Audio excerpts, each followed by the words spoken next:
네, 안녕하세요. 네, 오늘부터 이제 상표법 통합 강의를 진행하겠고요. 통합 강의는 기본 강의랑 기초 GS가 합쳐진 강의라고 보시면 됩니다. 일단 시작하기 전에 앞으로 동차 기간 동안에 어떤 스케줄로 진행할지 미리 좀 안내를 드릴게요. 일단 우리가 2월에 시험이 끝났고요. 그래서 2월부터 이렇게 민소 열심히 하셨어야 될 거고, 3월부터는 특허 상표 이제 진행을 하는 거고, 우리가 월요일, 화요일에는 특허를 하고 있고요. 이제 수요일, 목요일에는 상표를 이렇게 하고 있어요. 오늘 첫 시간이 될 거고, 상표는 지금 하는 강의가 2차 통합 강의 이렇게 제목으로 개강을 하게 되고요. 그리고 다음 달에 할 게 기출 사례 강의, 기출 사례를 좀 풀어볼 거고, 그리고 그 다음 달에 실전 GS, 그리고 최종 정리 이렇게 진행이 돼요. 얘가 3월, 4월, 5월, 6월 이렇게 진행될 거고, 7월에 이제 시험 보실 거고, 합격자 발표가 한 11월인가요? 10월인가? 10월? 빨라졌네. 저 땐 11월이었는데 10월에 이제 합격자 발표고요. 이때 9월에 강의를 하나 더 할 건데, 이때 심화 강의라는 걸 할 거예요. 그래서 심화 강의는 여기선 안 할 거야. 얘는 기능용이라고 보시면 됩니다. 기능용. 2차 시험이 끝나고 이제 저도 올해부터는 2차를 본격적으로 대비해 드릴 거라 끝나고 한 달 쉬고, 7월 끝나고 한 달 쉬고 이제 기득분들 위해서 또 커리큘럼이 나올 거예요. 뭐 종합반도 만들 거고 그럴 계획입니다. 그 전에 일단 우리 동차 때는 현실적으로 이거 못해. 현실적으로 못합니다. 그래서 작년 심화 강의 듣는 거 좀 고민해봐야 돼. 만약 생초시라면 고민해봐야 돼요. 시간이 없어. 이게 최선입니다. 최선. 그리고 조금 더 해야 돼. 설명을 드릴게요. 이거보다. 왜냐면 우리가 민소가 한 60% 가져가야 돼. 그리고 나머지 특상선이 한 40% 가져가야 되거든. 그렇기 때문에 시간이 도저히 안 나와요. 민소를 해보시면 알 거야. 이렇게 할 거고, 통합 강의는 2차 기본 강의랑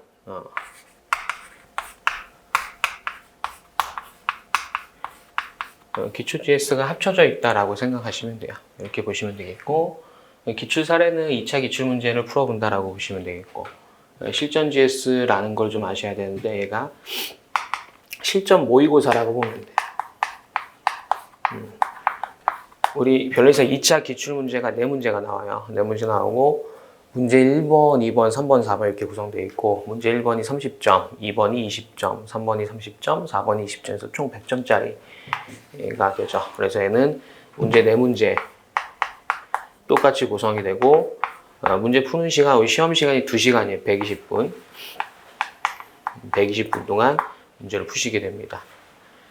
기초 GS는 뭐냐? 이거 하프 모의고사라고 보면 돼. 하프 모의고사. 그래서 얘는 2문제, 문제 1번, 문제 2번 이렇게 되어 있고, 시험 시간은 60분, 1시간 동안 문제를 푸시게 되는 거예요. 제가 작년부터 이렇게 통합 강의라는 컨셉으로 2개 섞어서 진행하는데, 그 전에 재작년의 경우에는 나눠서 했어요. 나눠서 하다 보니까. 근데 2차 기본 강의라는 게 사실 1차랑 뭐 그렇게 다르지 않거든. 그렇게 다르지 않은데 똑같은 말 또 하는 거거든요. 그래서 이럴 필요가 있을까 하는 생각이 들더라고. 기본서 보면 우리가 다 아는 수준인데. 그래서 이 부분은 이제 기본서 혼자 봤을 때 모를 만한 부분들이 있거든요.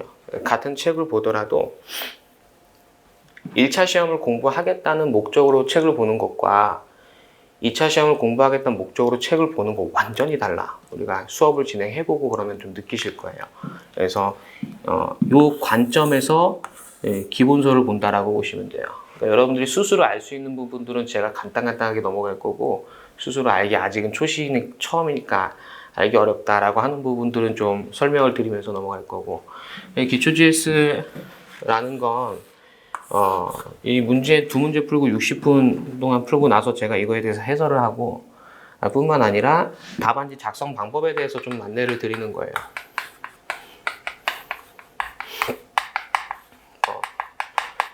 요거에 대해서 안내를 드리는 거고, 요게 이제 제일 난감하실 거예요. 우리가 처음 하다 보니까. 요거 좀 이따 자세히 설명을 드리고, 이렇게 보시면 됩니다.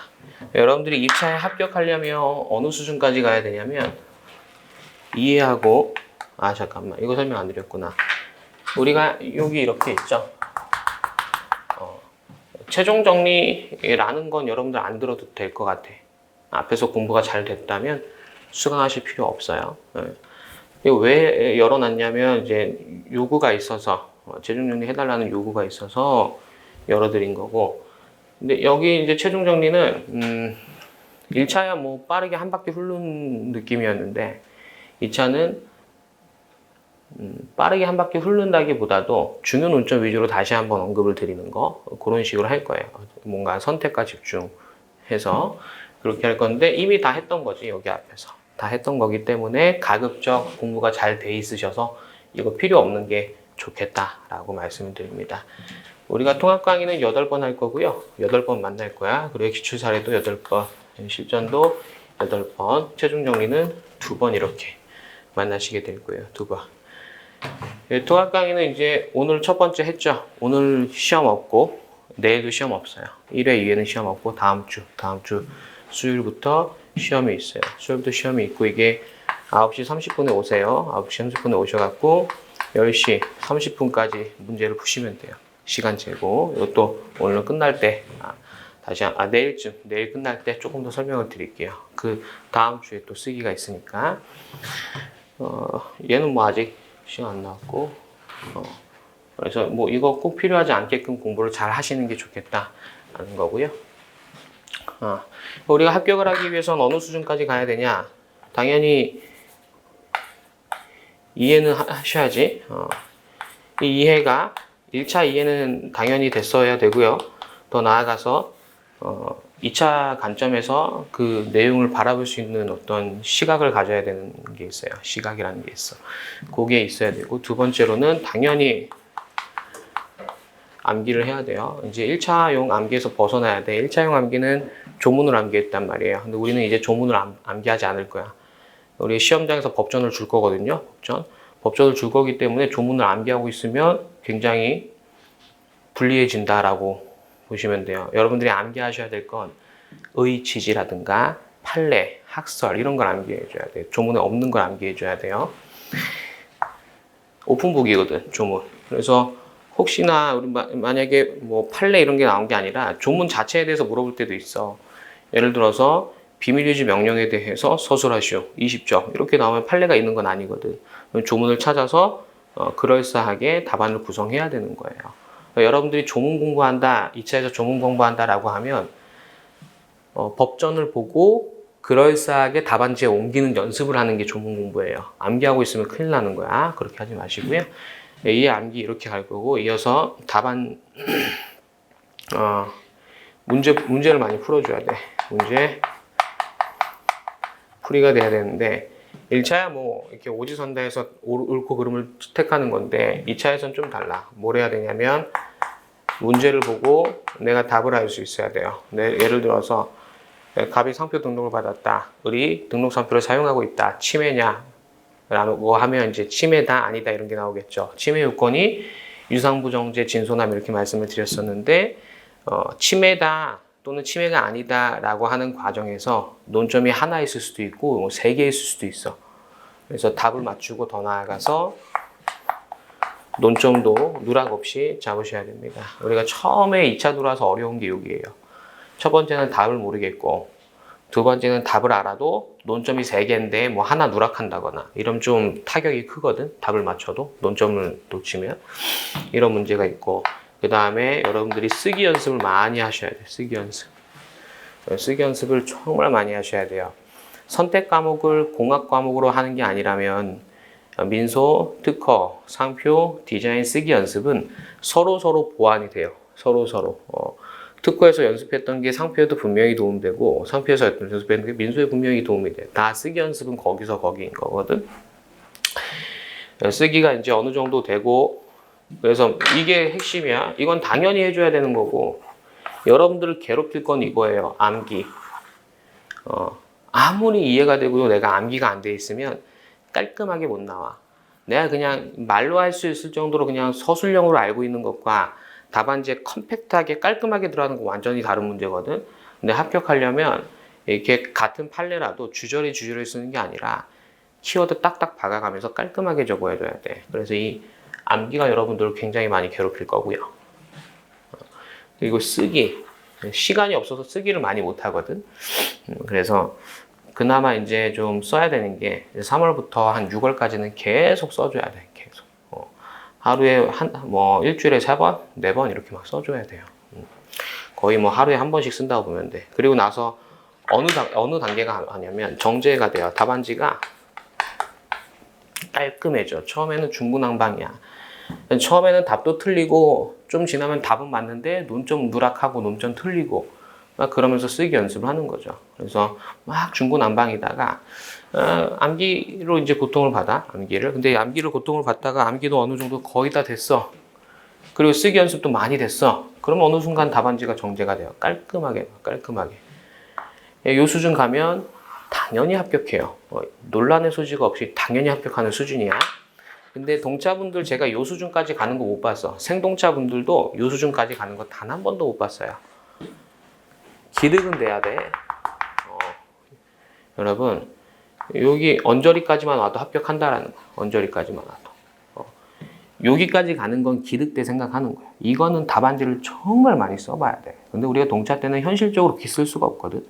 제가 합격하던 해에 답안지 쓴 걸 보면 이렇게 답안지를 쌓아보잖아. 그럼 한 여기까지 오는 것 같아. 내가 쓴 답안지를 쭉 쌓아보면 높이가 이 정도 된단 말이야. 우리 답안지가 이거거든. 이게 답안지인데 이걸 쭉 쌓아서 그 정도 높이까지 올라갈 만큼 정말 많이 썼어요. 그게 반년 만에 쓴 거야. 반년 만에. 물론 그 전에 더 썼지. 더 썼는데 이제 합격하던 해에는 그렇게 많이 썼다라는 겁니다. 그래서 이렇게 할 거고. 근데 여러분들이 이거 끝나고 이후에는 그렇게 해야 돼. 예, 시험 끝나고 나서 뭐 합격자 발표 나올 때까지는 공부해야 될 거 아니에요. 합격자 발표 나오고 내년 7월까지 혹시 안 되면 기득 가야 되는데 그렇게 많이 써야 돼. 그럼 정제가 돼요.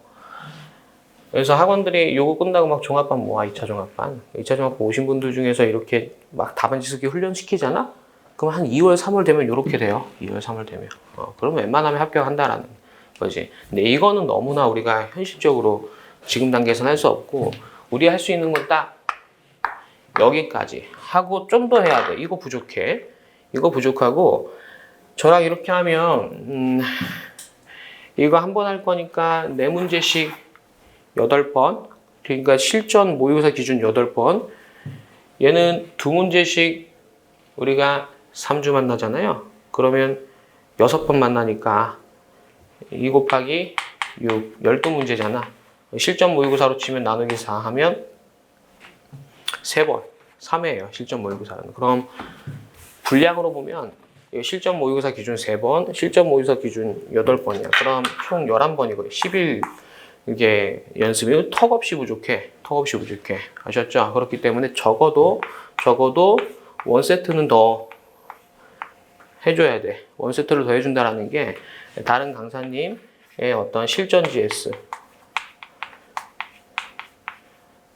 하나 더 해줘야 돼. 그러면 또 8개가 나오거든? 그럼 대충 20개 정도 돼. 아셨죠? 이거 되게 많은 분량이에요. 현실적으로 한 명 것만 수강하기도, 한 명 것만 하기도 벅차. 왜냐하면 저는 어떻게 트레이닝 시킬 거냐면, 이거, 우리가 만나서 다음 주부터 쓰게 할 건데, 저랑 우리 학원에 와서 한번 쓰시고요. 근데 그때는 뭣도 모르고 쓸 거야. 그리고 나서, 수업 끝나고 강의평 들었죠? 다 알았어. 그리고 암기를 해. 암기를 하고 9주 주말에 또 쓰세요. 그렇게 한 달을 보낸 다음에 3월 지나서 4월에 한 번 더 쓰는 거야. 기초 GS를 6개를. 그렇게 하면 여러분들이 뭔가 감이 와. 답안지 쓰기에 대해서. 딱 3번을 쓸 거거든. 3번. 이거는 이제 뭐 내용적인 게 아니라 답안지 쓰기에 대한 어떤 두려움을 좀 없애고, 아, 이런 게 답안지 쓰기구나라는 걸 체득하기 위해서 하는 거예요. 꼭 필요한 과정이고. 그 다음에 실전 GS는 뭐 그렇게까지 할 필요는 없어. 여기서 충분히 연습했고, 여기서도 8번 쓰면서 또 연습이 되는 거거든. 그래서 한 번만 해보면 될 거고, 그리고 한 번 더 한다면 이제 다른 강사님 거 실전 GS 1세트 해달라는 거야. 자, 지금 이거 한 명 거 하는 건 최소야, 최소. 이것도 안 하면 그냥 동천 없다고 보면 돼요. 최소로 하는 거고, 바람직한 건 하나 더 해주는 거야. 그리고 이제 간혹 좀 빠르신 분들은 한 세트 더 해. 그 총 3세트 하는 거, 한 세트, 2세트, 3세트 하는 거야. 여기 이상 가는 건 제가 본 적이 없어요. 이거 최상이에요, 최상. 상표만 보면 충분히 되죠. 상표만 보면 충분히 할 수 있는 거야. 근데 여러분들 민소도 해야 돼, 특허도 해야 돼, 또 뭐야, 선택도 해야 되잖아. 그래서 현실적으로 여기까지 가는 게 좀 현실적이지 않나 싶어요. 근데 가능하면 나 좀 빨라, 아니면 작년에 민소 좀 해놨어, 그럼 여기까지 또 올 수 있는 겁니다. 이 내용은 특허, 상표 다 공통돼. 민소도 마찬가지예요. 민소도 한 명 거만 하면 안 돼. 한 명 거만 하면 안 되고, 적어도 2명 거. 더 내가 좀 할 수 있어. 한 번 더. 3명 거. 이렇게 해야 돼. 자, 그럼 우선순위 볼게요. 우리가 적어도 1명 거, 할 수 있으면 2명 거, 최고는 이게 3명 건데, 민소, 특허, 상표 중에 먼저 민소를 그렇게 할 수 있어야 돼. 민소는 공부를 해놓으면 70점 이상의 초고득점이 가능해요. 초고득점이 가능해. 근데 우리가 해다 보면 알아. 특허는 60점 정도는 가능해. 60점. 상표는 55점에서 50점 후반 여기까지 가능해. 60점 넘기는 게 진짜 힘들어요. 근데 물론 그 해마다 난이도가 다 달라. 어느 해는 60점이 좀 수월한 경우도 있는데 극히 이례적이고요. 여튼 매해에 그 점수 분포로 보면 민소가 아주 높고 중간이 특허, 상표가 아주 낮아요. 그러니까 어디다 힘을 써야 돼? 민소에다 힘을 써야 돼요. 그래서 이 최상을 가는 건 민소를 좀 가시고, 그러다 내가 시간이 남으면 상표, 특허도 여기까지 왔으면 좋겠다라는 거예요. 하지만 적어도 민소든 특허든 상표든 여기까지는 와야 되는 거예요. 3과목 다.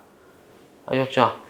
이렇게 하면 좀 힘들 것 같아. 이렇게 하면 좀 힘들고, 민소든 특허든 상표든 여기까지 와야 돼. 여기까지. 그리고 나서 내가 최상으로 가겠다라고 하면 민소 먼저 가는 거야. 그 다음에 선택적으로 상표나 특허 가시면 돼요. 그리고 자 보세요. 여기 A 강사, 여기 B 강사, 여기 C 강사거든. 논점 겹쳐. 100% 겹쳐요. 완전 새로운 거 물론 다른 게 있을 수도 있겠지만 이미 아는 논점이고, 100% 겹치는 거고, 100% 겹치는 거 되게 중요하다라는 거야. 아셨죠? 그래서 뭐 분량이 늘어나는 건 아니야. 이런 것들이 분량이 늘어가는 게 아니라 여러분들 실력을 올려주는 그런 단계가 돼요. 그래서 제가 지금 말씀드린 건 여러분들이 동차 기간에 어디까지 공부해야 된다라고 지금 말씀드리는 거예요.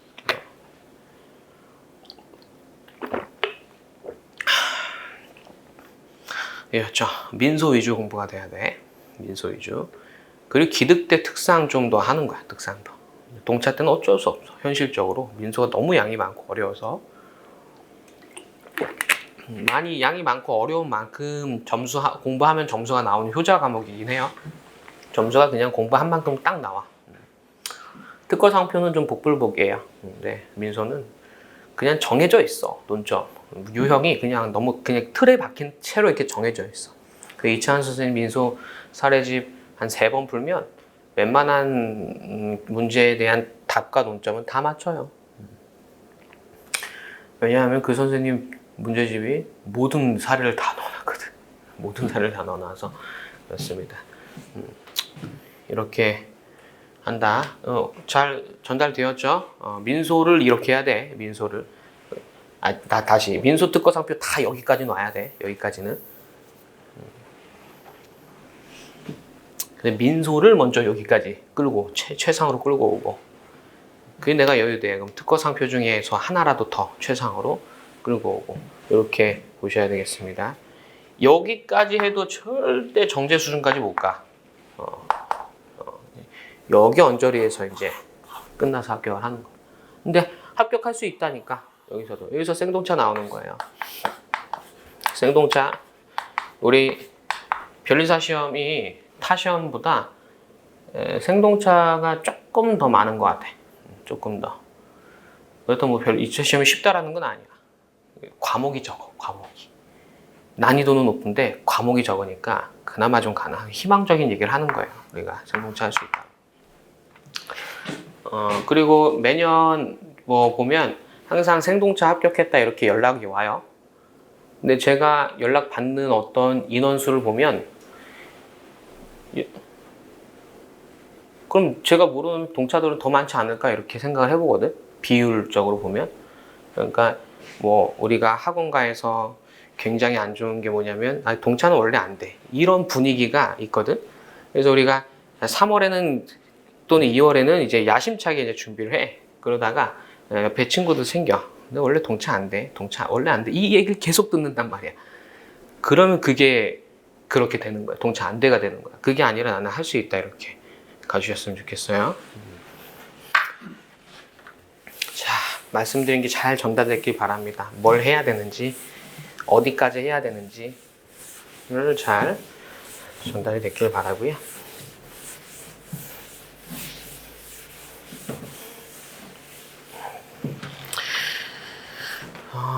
자, 그리고 우리는 다음 주부터 쓰기를 할 건데 수업 끝나고 개별 첨삭을 해드릴 거예요. 따로따로 원하시면 개별 첨삭 받고 가시면 됩니다.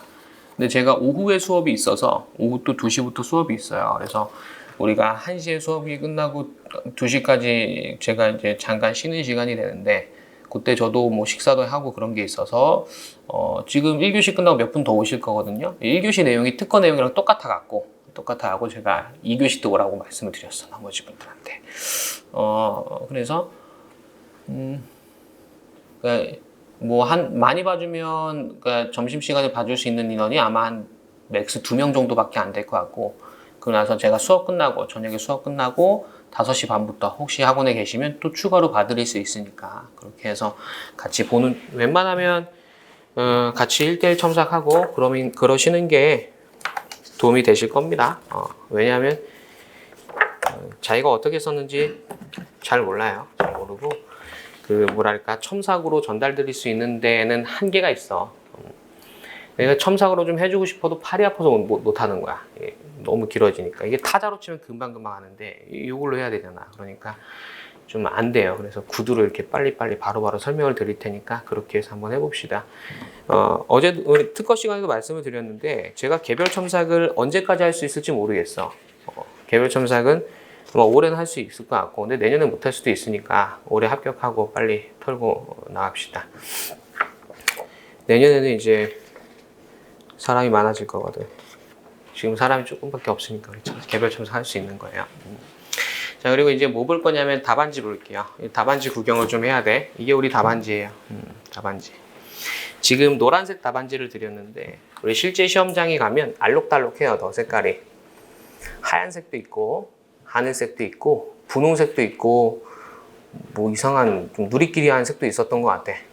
그 해마다 다른데 우리가 첫 1일차에 특허, 상표, 2일차에 민소 선택을 하게 돼요. 답안지 색깔이 4개가 다 달라. 저는 학원에서 공부했으니까 답안지 색깔이 하나인 줄 알았어. 그 당시에 다 분홍색이었거든.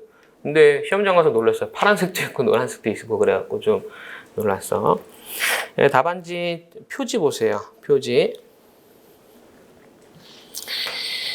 그 위에 있는 건 확인해 보시고 답안 작성 시 유의사항 여기 봅시다. 답안지 작성 시 유의사항.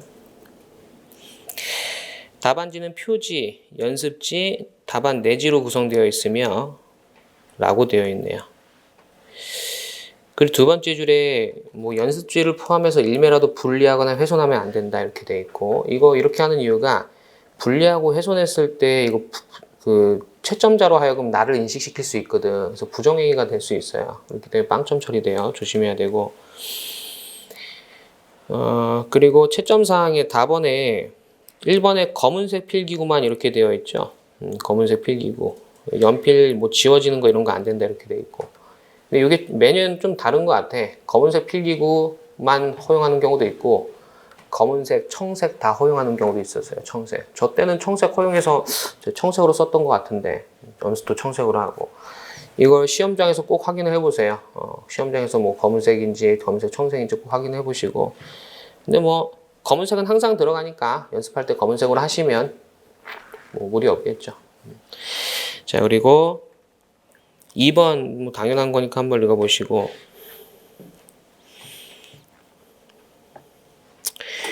자, 5번 보세요. 5번. 답안 정정 시에는 두 줄을 긋는 거야. 뭔가 썼다가 틀렸어. 그럼 두 줄 처리 짝대기를 그으면 돼요.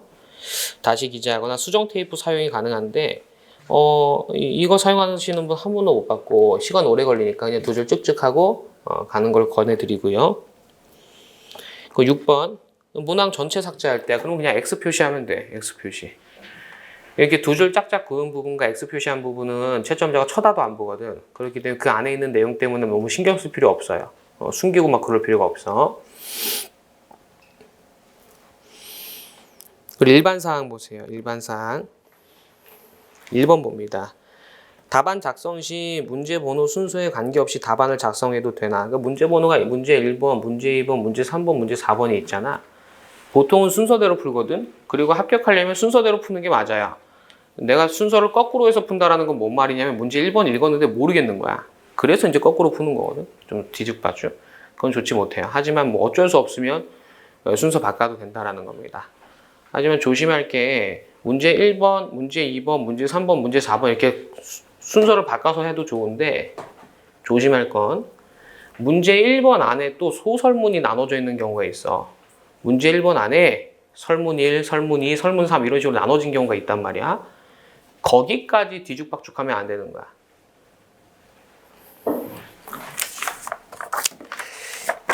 예를 들어서 우리 기출문제 드린 자료 있는데 이거 잠깐 봐볼게요. 첫 페이지나.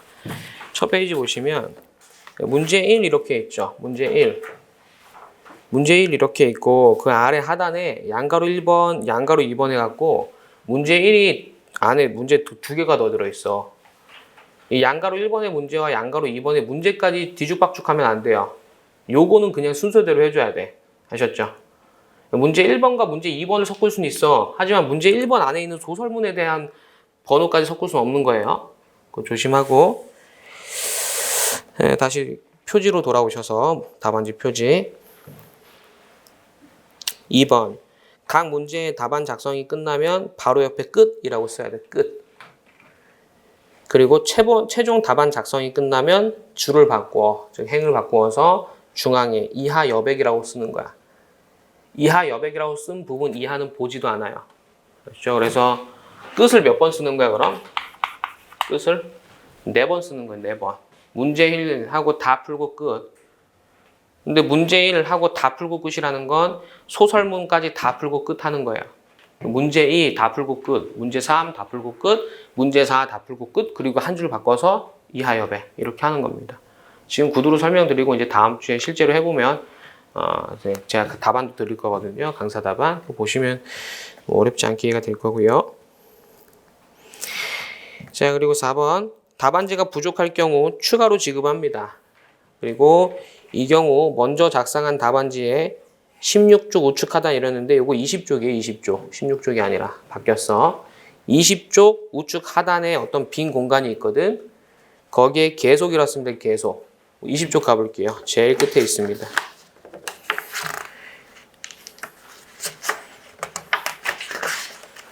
(20쪽) 우측 하단에 빈 공간이 있죠. 거기다 계속이라는 단어를 쓰는 거야. 그리고 손을 드는 거야, 조용히.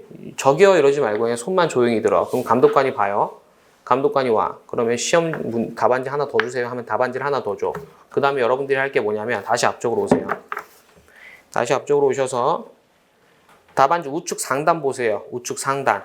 표지 우측 상단 보시면 총 몇 건 중 몇 번째 이렇게 있죠. 우리가 2건 넣었단 말이야. 그럼 총 2건 중 숫자 2 쓰고 지금 이게 뭐야? 첫 번째잖아. 1번째 이렇게 쓰는 거야. 새로 받은 거에는 2건 중 숫자 2번째 이렇게 쓰는 거예요. 그렇게 될 거고 그게 이제 됐고요. 한 장 넘겨볼게요. 한 장 넘겨보시면 연습지라고 있어요. 연습지. 쭉 넘어갑니다. 쭉 넘어가서 한 연습지 3쪽 나오고 그 다음에 1쪽 나오죠. 여기서부터 내지야. 그래서 표지, 연습지, 내지로 구성이 되어 있어요. 표지, 연습지, 내지. 내지는 20쪽까지 있어요. 20쪽. 여러분들이 이제 그 학원 와서 이렇게 기초 GS, 실전 GS를 풀다 보면 옆에서 어떤 행위를 하고 있냐면 이런 행위를 해요. 저도 이제 처음 하고 나서 놀랐는데 남을 쓸 때 얘를 이렇게 있어. 이렇게 있으면 뭐 기득 이상이신 분들이겠죠. 처음 써보는 게 아니라 여러 번 써보신 분들 이걸 이제 찢는다. 이렇게 찢어요. 이렇게 찢은 다음에 뭘 하냐면 책상에 이렇게 놔. 이렇게 놓고 이렇게 놔요.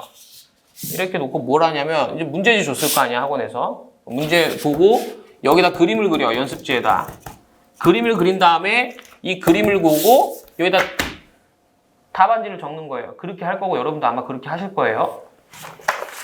시험장에서 딱 시험 시작하자마자 다 찢어. 다 찢지 말라는 건 아니에요. 시험장에서 찢으면 안 돼요.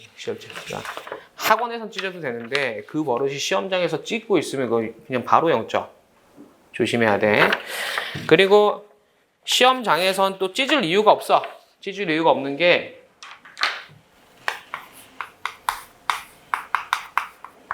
초안지라는 걸 2장 줘요. 2장. 초안지가 이제 A4 용지 크기 정도 되고 B5 정도 되나? 하여튼 그 정도 되는 크기의 어떤 초안지를 2장을 준단 말이야. 그럼 앞면, 뒷면 하면 이거 갖고 그림 그리시면 되는 거예요. 제가 한 번 깜짝 놀란 게 한 몇 년 전에 산인공에서 큐넷에서 이제 초안지 안 준대. 초안지 안 준다. 사람들이 난리가 났어. 초안지 안 주면 어떻게 되는지 아세요? 이거를 못 찢잖아, 연습지를. 그럼 어떻게 해야 되는 거야? 문제 보고 여기다 그림 그리고 이렇게 왔다 갔다 하면서 답안지를 써야 되는 거야. 최악이죠. 그래갖고 컴플레인 넣고 초안지 줄게 이렇게 된 거야. 컴플레인 넣고. 그래서 올해도 좀 지켜볼게요. 혹시 산인공에서 딴소리 하나, 큐넷에서 딴소리 하나, 초안지 안 주면 어떡하라는 거야. 문제지도 문제지 여백이 많으면 초안지도 필요 없어.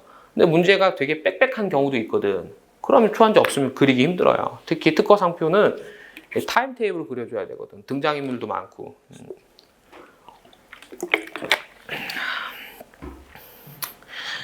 그래서 연습지 이제 학원에서 찢어서 쓰셔도 되는데 실제 시험장에서 그러시면 안 된다 이렇게 말씀을 드리고요. 가급적이면 B5라든가 A4 용지 이렇게 한 장 정도 갖고 다니시면서 하시는 게 좀 낫지 않나 싶어요. 실제로도 시험장에서 그렇게 하니까. 그 다음에 이제 이거는 지금 연습지에 어떤 내용을 쓰셔도 점수는 안 돼요. 플러스도 안 되고 마이너스도 안 돼. 근데 시험 채점자로 하여금 여러분들을 식별할 수 있게 하는 표현을 쓰면 빵점이 돼요. 이 부분은 부정행위의 대상이 되는 거. 그거 조심해야 돼. 제가 공부할 때 그런 소문이 있었어요. 제가 뭐 확인한 사실은 아닌데 소문이 좀 있었어. 결과 발표가 났는데 빵점을 받았다는 거야. 빵점. 전 과목 다 빵점을 받았다는 거야. 내가 합격할 정도는 아닌데 다 빵점은 아니지 않나? 이런 생각이 들어갖고 물어봤대요. 물어보니까 이 연습지에 그런 멘트를 쓴 거야. 승우야 화이팅. 이렇게. 승우야 화이팅 이렇게 과목마다 쓴 거예요. 근데 그게 부정행위로 돼서 다 빵점 처리됐대. 확인한 사실은 아닌데 이제 그런 소문이 좀 저때 돌았어요. 그래서 여기다 뭐 그런 멘트 쓰면 큰일 나는 거. 근데 있을 법한 일이기도 해. 있을 법한 일이기도 해. 자기 주문하듯이 승우야 화이팅 이렇게 했던 거죠. 그 다음에 답안지 변천사에 대해서 좀 알려드릴게요. 이 변리사 시험이 답안지 어떻게 변해왔는지. 제가 처음 변리사 시험 준비할 때에는 답안지가 이런 형태가 아니었어. 이렇게 생겼어요. 이렇게 생겼고 이게 되게 빳빳한 도화지 같은 거였어요. 빳빳한 도화지. 지금은 공책식이잖아. 지금 일단 공책식도 아니고 빳빳한 도화지 형태였어요.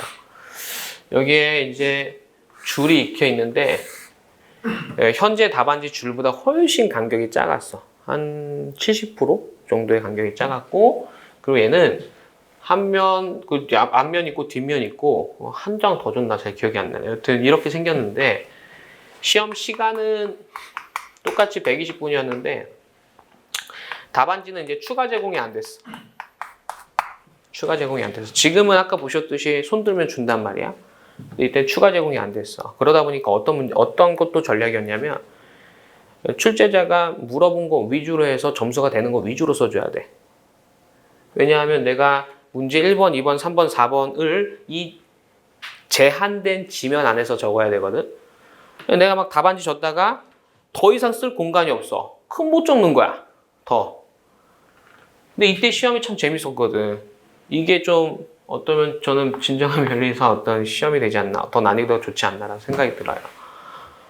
제한된 시간 내에, 제한된 지면 내에 유의미한 걸 쓰는 어떤 그런 시간이었던 거죠. 쓸데없는 거 쓰면 오히려 점수가 안 되는 걸 쓰게 되면 오히려 점수가 되는 걸 못 쓰는 결과가 되는 거지. 근데 이게 바뀌어서 언제부터 바뀌었지? 49회인가? 50회인가? 요쯤부터 이제 바뀌었어요. 바뀌어서 공책 형태, 지금 여러분들 보시고 있는 공책 형태로 바뀐 거예요. 근데 얘가 처음에 16쪽이었어요. 16쪽. 자, 근데 지금 오늘 제가 나눠드린 답안지는 20쪽이야. 20쪽으로 늘어났어. 현재는 20쪽으로 늘어났어. 이 16쪽인 시절에 추가 제공이 됐거든. 추가 제공이. 근데 시험장에서 물론 동차 때는 전 추가 더 달라고 이렇게 말을 못 했는데 뭐 부족하지 않아서. 근데 기득 됐을 때부터는 민특상은 항상 2권 썼어요. 2권. 16쪽으로 모자랐고 조금 더 써서 항상 손을 들어서 받고 이렇게 했었는데, 근데 내가 내 답안지에 집중하니까 다른 사람들이 2권 받는지는 잘 몰라요. 근데 어느 날 시험 다 끝나고 감독관이 손을 들어보래. 2권 받은 사람. 그래서 고개 들고 손을 들었는데 뭐야, 반 이상이 손 들고 있는 거야. 깜짝 놀랐어요. 반 이상. 그래서 바꾼 것 같아. 그래서 그거 성가시니까 처음부터 그냥 20쪽 주자 이거야. 20쪽.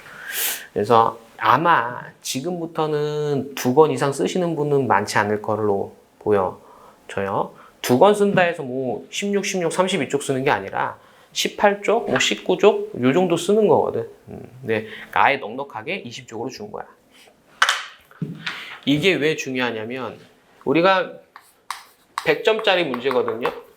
100점짜리 문제면 예를 들어서 50점이야. 50점이면 16쪽에 반을 써야 되는 8쪽까지 50점 분량을 채워야 되는 거예요. 8쪽까지. 20쪽이야? 50점 분량을 10쪽까지 채워야 되는 그런 차이점이 있어요. 현재 보면 50점짜리를 10쪽까지 써야 돼요. 10쪽까지. 그럼 30점짜리는 6쪽을 써야 돼요. 20쪽. 40점짜리는 20점짜리는 4쪽을 써야 돼요. 50점, 10쪽 다 되는 거. 이게 분량이라고 하는 거거든. 근데 이렇게 못해요. 이렇게 물론 할 수는 있지. 할 수는 있는데 굉장히 많은 연습이 필요하고 또 이렇게 할 필요도 없어요. 이거면 충분해. 이 정도면 충분한 거야. 그러니까 제가 권해드리는 정도는 18쪽 정도로 권해드려요. 20쪽, 처음부터 만약에 20쪽이었잖아? 그럼 많은 사람들이 그냥 20쪽 기준으로 이렇게 했을 건데 16쪽이었다가 20쪽으로 바뀐 이유가 다들 답안지 하나씩 더 달라고 하니까 그냥 그래서 바꿔버린 거거든. 그래서 여러분 요거 18쪽 정도 기준으로 하면 돼. 그래서 제가 일단 과거에 16쪽을 기준으로 예를 들어 10점이면 답안지 얼만큼 적는지 20점이면 답안지 얼만큼 적는지를 좀 알려드릴게요. 오늘 드린 이 자료, 표 있는 자료 있죠? 이거 한번 봅시다.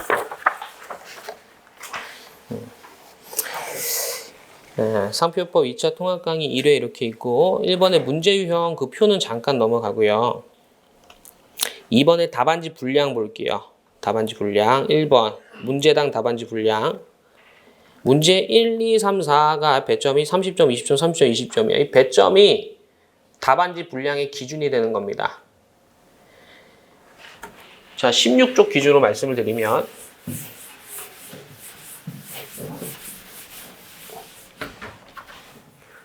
16쪽이 100점이야. 그럼 8쪽이 50점이겠죠. 50점. 근데 문제 1번은 30점이란 말이야. 30점. 30점짜리는 4.5쪽이 딱 30점이야. 계산을 해보면. 20점짜리는 3.5쪽이야. 그래서 합치면 8쪽이 나오는 게 딱이에요. 표 보세요. 답안지 분량 4.5쪽, 3.5쪽, 4.5쪽, 3.5쪽 이렇게 됐어. 됐죠? 그럼 4.5쪽이면 4장 쓰고 5쪽 한 중간까지 쓰는 거죠. 그렇죠? 그리고 3.5쪽이면 8쪽 끝까지 쓰는 거고 또 4.5쪽이면 13쪽 중간까지 쓰는 거고 또 3.5쪽이면 16쪽 끝까지 쓰는 거야. 딱 이렇게 쓰는 거예요.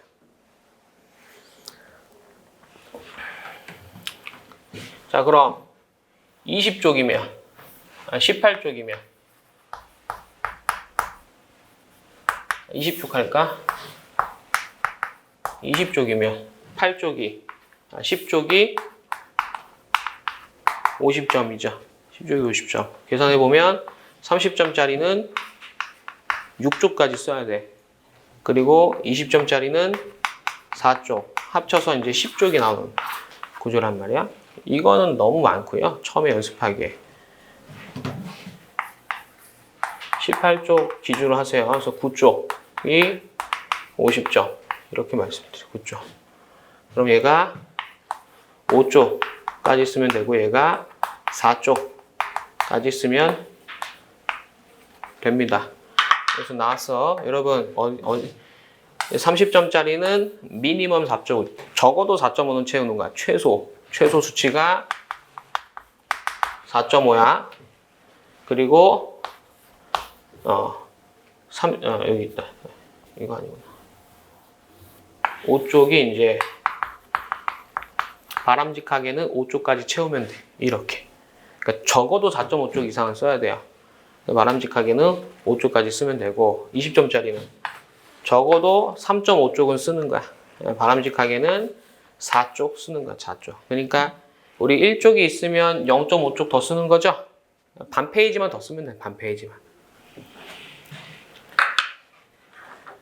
맥스 요렇게 하면 돼. 맥스. 최대 요 정도 보면 돼요. 되겠죠? 이렇게 보시면 됩니다.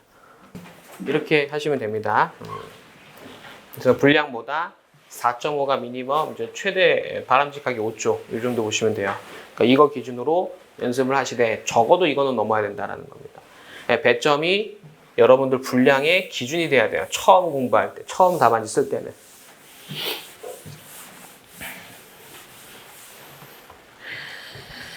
그래서 지금 제가 드린 자료에서 답안지 분량 4.5 이게 미니멈이야. 미니멈하고 슬래시하고 5쪽, 슬래시하고 4쪽 이렇게 하시면 됩니다. 바람직한 숫자까지. 그 다음에 양가로 2번 보시면 배점에 따른 다른 답안지 분량을 넣어놨어요. 이것도 수학적으로 산수로 해보면 1점당 한 3줄에서 4줄이야. 1점당 3줄에서 4줄이 돼요. 그럼 이것도 계산해보면 우리가 한쪽에 한번 개인적으로 줄수를 세워보세요. 한쪽에 22줄이 들어가. 22줄. 이거 계산해보면 한쪽에 한 7점 정도 돼요. 7점 정도. 되셨죠? 세워보고 한쪽에 7점 정도 된다라는 거야. 그럼 우리 그 기출문제에서 아까 이거 드린 거 있죠? 기출문제에서 설문 1번에 12점이야. 그럼 내가 이 12점짜리 문제를 답안지 얼만큼 써야 되겠어요? 두 쪽 언저리 끝에서 좀 마무리하면 되겠지. 일단 1쪽은 넘어야 되고 두 쪽 한 70% 정도 채우면 될 것 같아. 그런 감을 잡는 거야. 그런 감. 정확하게 몇 줄까지 써야 돼. 그런 건 필요 없어요. 느낌적으로 12점이니까 한쪽당 한 7점이니까 한쪽 쓰고 한쪽 한 70% 정도 쓰면 한 12점 나올 거란 말이에요. 그런 느낌으로 좀 가져가셔야 돼. 아셨죠? 그래서 여러분들이 할 게 뭐다? 문제를 보고 배점을 보고 내가 답안지를 어느 수준까지는 써야겠다. 이게 좀 연습이 돼야 돼. 이게 동차 때 힘든 겁니다. 그래서 먼저 문제를 보자마자 배점을 보세요. 배점 보고 느껴보는 거야. 그리고 경험칙에 의하면 절대적이진 않아요. 교수님이 말씀하신 거기도 한데 12점이잖아? 논점이 한 3개 정도 있다라고 보면 돼. 3개. 절대적이진 않아. 보통 논점 하나당 3, 4점 부여돼요. 3, 4점. 그래서 12점 정도면 한 논점 3개 있겠구나 라고 이제 좀 예상을 해보고, 아닐 수도 있고 아니 더 많을 수도 있고 더 적을 수도 있는데 보통은 그렇다라는 겁니다. 양가로 2번은 18점이야. 그럼 어느 정도 적어야 되겠어요? 세 쪽 조금 더 적으면 되겠죠. 세 쪽하고 조금 더 적으면 될 것 같아. 아니면 세 쪽 정도에서 끝나면 되겠다. 세 쪽 정도에서. 그렇죠? 그렇게 느낌을 좀 보시고 잠깐 넘겨보세요. 이 문제 2번 봐봐. 문제 2번 보면 얘는 설문이 안 나눠져 있고 그냥 띡 하고 크게 20점짜리도 있어요. 그럼 여러분들이 이제 논점을 봐서 적절하게 20점짜리 분량의 답안지를 적어야 되는 거예요. 이런 연습이 좀 필요합니다. 되셨죠? 기출문제 보겠다는 건 아니고 이런 것 때문에 좀 나눠드렸고요. 다시 그 자료로 오세요. 목차 잡기 자료입니다. 답안지 분량에 대해서 말씀을 드렸고, 그리고 그 첫 번째 문제 유형 보세요. 문제 유형 보면 사례형 문제와 단문형 문제가 있어요. 사례형 문제라는 건 갑이 등장하고 을이 등장하고 날짜 등장하고 뭐 사실관계가 등장을 해. 이걸 갖고 이제 법적인 평가를 하는 겁니다. 이 사례형 문제는 첫 번째로는 판례 그 자체형 이렇게 있어. 판례 그 자체형. 예를 들어서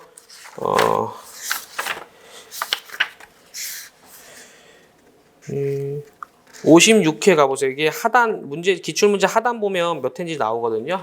하단 중간에 56회 가보시면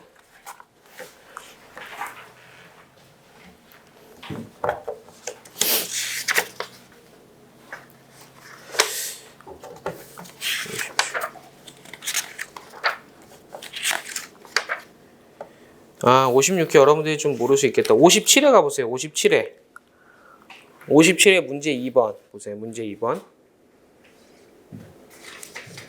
하단에 이제 57회라고 되어 있어요. 57회 문제 2번 보면 세 번째 줄에 상표가 나와. 도형 플러스 차지 나오죠?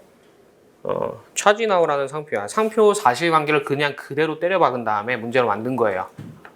이게 판례 그 자체야. 이런 문제도 있고요. 이런 문제도 있고, 그리고 이게 57회 문제 1번 봅시다. 문제 1번 보세요. 바로 앞에 있네. 이거는 이제 그 메트로시티 판례 사안인데 그 권리 소진 관련된 거였어요. 권리 소진. 그래서 그런 내용 있죠. 판매 장소 제한 약정을 위반한 경우에 있어서 통상사용권자가 판매 장소 제한 약정을 위반해서 상품을 양도한 거야. 이런 경우에도 권리가 소진되겠느냐 그 논의거든. 근데 요 문제 1번은 판례를 약간 변형을 했어요. 상표를 변형한 거야. 상표를. 문제 2번과 비교하면 이렇게 변형된 문제도 나와요. 그리고 57회 문제 4번 보세요. 문제 4번.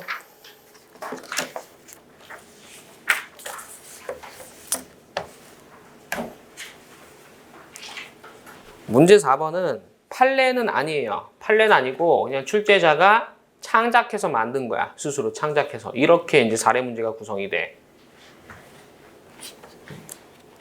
그리고 54회 문제 4번 보세요. 54회 문제 4번. 54회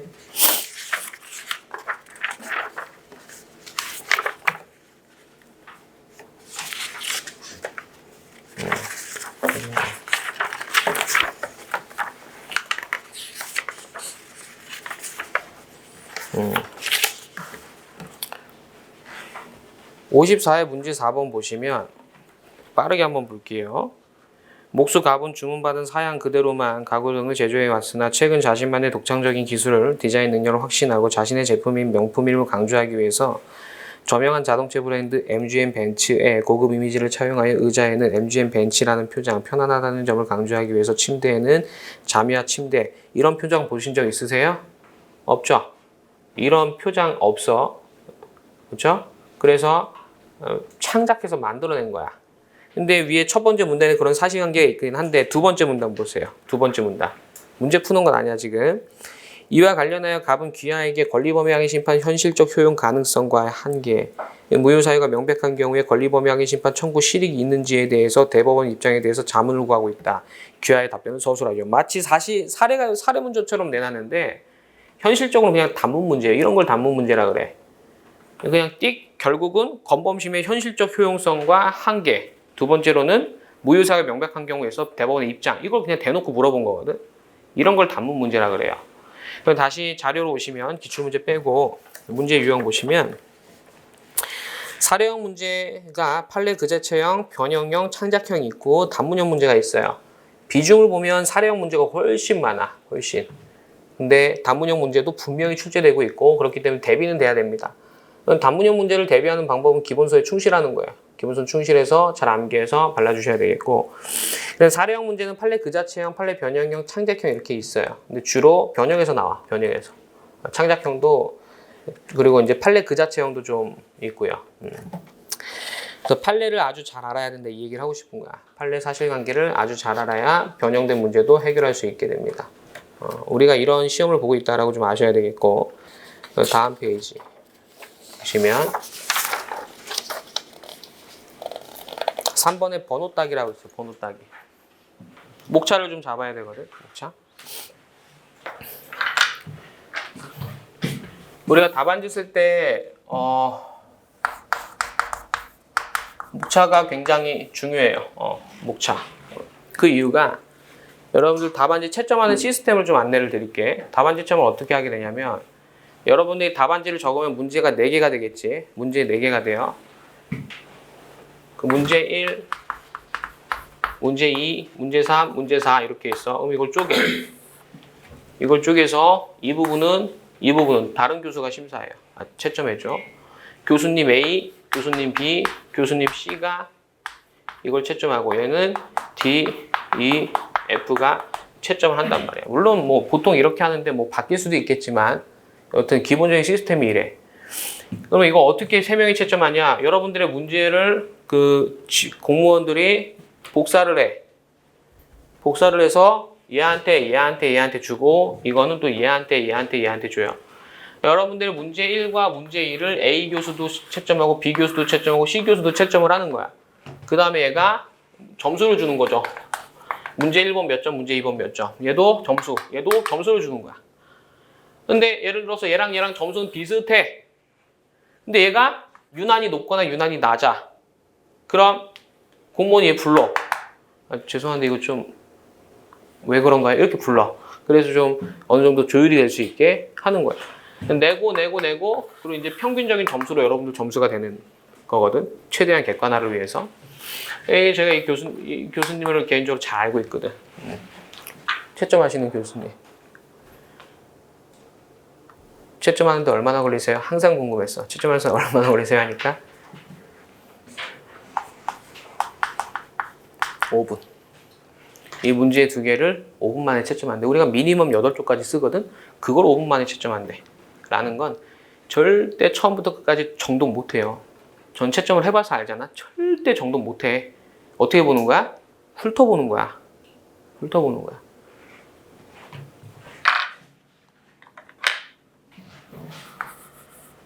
목차로 보여줘야 돼. 목차로 많은 걸 보여줘야 돼요. 목차가 그래서 되게 중요해. 그래서 교수님도 말씀하셨어요. 목차 잘 써야 된다고. 그리고 5분 안에 채점한다 해서 불신을 가질 필요는 없어. 정확해. 5분 안에 채점해도. 학생분들이 쓰는 게 다 거기서 거기고, 그리고 사실은 수려한 글쓰기를 바라는 건 아니야. 그 키워드가 딱딱 박혀 있는지, 논점이 잡혔는지, 답을 맞았는지, 키워드가 딱딱 박혀 있는지 그거 쓱쓱 보는 거거든. 5분이면 충분해요. 두 문제 채점하는데. 근데 이왕이면 목차는 본단 말이야. 목차는 딱딱 보. 아, 여기 있구나. 여기 있구나. 여기 있구나. 점수가 되는 걸 이렇게 낚시를 해야 될 거 아니야. 교수님한테 점수를 달라고. 목차도 낚시를 하는 거예요. 아, 물론 목차가 아무리 좋아도 안에 있는 내용이 틀렸어. 그러면 안 되지. 기본적으로 그건 맞아야 되고 잘 맞춘 상태에서 목차로 잘했다라고 잘 보여줘야 돼. 자, 그리고 이분들이 채점할 때 며칠 합숙해서 채점을 해요. 고립돼서 인터넷도 못 쓰고 밖으로 나가면 안 되니까. 그러면 이제 채점 몇 개 하는 거야 대체? 1000명 시험 보면 1000개 해야 되거든. 하루 만에 절대 못 해요. 며칠 걸려. 내가 이제 착실해서 이제 천천히 이제 최대한 이제 자세히 해주고 있어. 5분짜리도 자세히 해주는 거거든. 얘 급했나 봐. 금방 끝냈어. 한 이틀 만에 끝냈어. 그럼 얘 나가거든. 얘도 나가? 후달려. 그럼 막 채점해. 나도 나가고 싶거든. 이분들이 채점료로 받는 어떤 금전적인 보상도 좀 작아요. 작기 때문에 어떻게 보면 재능 기부하는 거거든. 재능 기부. 그러니까 물론 학생들의 인생이 걸렸으니까 뭐 그런 생각 하지만 채점하다 보면 이게 물리거든. 똑같은 거 계속 하다 보면 어쩔 수 없어. 어쩔 수 없이 이런 말 좀 그런데 대충 하게 돼. 그래도 좀 정확도가 높거든. 대충 해도. 목차를 보여줘. 목차가 중요합니다. 그래서 번호 따기를 볼게요. 번호 따기. 네, 채점 이렇게 한다라고 말씀드렸고, 번호 따기. 자, 번호 따는 방법은 정해진 건 아니지만 일단은 우리가 처음이니까 제가 알려드린 방법으로 번호 따기를 하세요. 그러다가 나중에 좀 이제 나도 고수가 됐다라고 하면 조금씩 변형하면 되는 거야. 처음에는 자, 로마자 1 이걸 씁니다. 이게 가장 큰 목차야. 그 다음에 들어갈 목차가 뭐 아라비아 숫자 1 이렇게 들어가는 거예요. 그 다음에 그보다 작은 목차가 양가로 1, 양가로 2 이렇게 들어가시고요. 그 다음이 동그라미 1 이런 목차로 잡으시면 됩니다. 그래서 여기다 제목 달고 내용 쓰고 제목 달고 내용 쓰고 제목 달고 내용 쓰고 제목 달고 내용 쓰시면 돼요. 근데 이제 뭐 경험칙상 목차가 이렇게 안으로 자꾸 들어가면 조금 가독성이 떨어질 수 있어. 그래서 웬만하면 목차를 뭐 여기까지 오진 않았으면 좋겠어요. 여기서 끝내는 게 좀 나은데 어쩔 수 없으면 이렇게도 할 수 있다 라고 말씀을 드리고요. 그 다음에 가, 나, 다 이런 식으로 이제 구분하는 경우도 있는데 얘네들은 제목을 달고 그 아래 내용을 넣는 거야. 얘네들은 제목을 다는 건 아니야. 예를 들어서 판례를 적을 거야. 판례를 적을 건데 좀 길어. 한 12줄 되는 판례야. 12줄 되는 판례면 뭔가 결론은 하나지만 거기에 도달하는 데 있어서 문맥상 한 번씩 끊어지는 데가 있단 말이야. 문맥상. 그런 데가 있을 거예요. 그런 부분들을 가, 나, 다로 구별을 해줘. 그래야지 채점자가 잘 보인단 말이에요. 가 해서 블라블라블라 적고. 예를 들어서 특허법상 공유는 특허법이래. 상표법상 공유는 민법상 공유 규정을 적용한다. 그래서 뭐 공유물 분할 청구 가능하다. 민법상 공유물 분할 청구 가능하다. 그래서 근데 공유물 분할 방법은 현물 분할은 안 된다. 이거잖아. 근데 이게 그러니까 우리가 특허법에 공유물 분할 청구 있듯이 그거 그대로 상표법 적용하는 거예요. 공유물 분할 청구 관련해서 문제가 나왔어. 판례가 공유물 분할 청구 가능하다라는 게 판례죠. 근데 현물 분할은 안 된다라는 거죠. 근데 이거에 대한 어떤 우리가 또 특허법 시간에 했는데 할 거고 하는 건데 이 전제가 뭐야? 특허법상 공유는 상표법상 공유도 마찬가지고 공유는 합의적 성질은 있지만 민법상 공유 규정을 적용한다. 민법상 공유 규정을 적용할 수 있으니까 민법상 공유에 대한 어떤 분할 청구도 적용할 수 있다. 하지만 특허법은 무채이기 때문에 현물 분할은 안 된다. 이렇게 이어지는 거거든. 이거를 적는데 이거 없이 적어도 뭐 내용이 다르진 않아. 가나다 없어도. 그쵸? 근데 있으면 잘 보여. 있으면 구분돼서 보이고 사람이기 때문에 이렇게 1점, 뭐 이렇게 0.5점 이렇게 할 수 있어. 구분이 안 돼 있잖아? 그럼 그냥 이렇게 해서 뭐 1점 이렇게 할 수도 있단 말이야. 사람이기 때문에. 그래서 구별을 해달라라는 거. 구별할 때 쓰는 거고요. 그 다음에 어떤 판례를 막 쓸 거야. 판례를 쓸 건데 예를 들어서 심결 취소송의 원고 적격 관련해서 뭐 유사필수적 공동소송이죠. 특허권이 공유인 경우, 상표권이 공유인 경우 공유자 중 1인의 심취소 원고 적격을 인정하잖아. 그 근거가 뭐가 있을까요? 여러 개 있겠지. 이러이러한 점, 이러이러한 점, 그리고 이러이러한 점을 고려하면 판례는 어떠하다라고 이제 쓸 거거든. 이때 어떤 근거를 적을 때 이런 작은 로마자를 활용하면 근거가 더 잘 보인단 말이야. 키워드가 더 잘 보여요. 이렇게 써달라는 거야. 그렇죠? 자료 보시면 번호 딱이 있고요. 목차를 잡는 경우와 안 잡는 경우가 있어. 목차를 잡는 경우는 가장 큰 게 로마자, 그 다음에 아라비아 숫자, 그 다음에 양가로, 그 다음에 동그라미 이거 활용하시고요. 목차를 안 잡는 경우에는 가나다라마, 로마자 1, 2, 3, 4, 5 이렇게 있는데 쓰임새가 달라. 가나다라마는 문맥이 끊길 때 가, 블라블라, 나, 블라블라, 다 블라블라 이렇게. 로마자, 작은 로마자는 뭔가 요건 같은 거, 근거 같은 거 이게 줄 처리할 때 쓰시면 돼요. 가나다라마는 행 바꾸는 거고요. 줄 처리할 때는 로마자 1, 2, 3, 4 이런 걸로 좀 쓰시면 잘 보입니다. 이거 근데 절대적이진 않고 제가 추천드리는 건데 일단 이렇게 연습하시기 바랍니다. 자, 그 다음에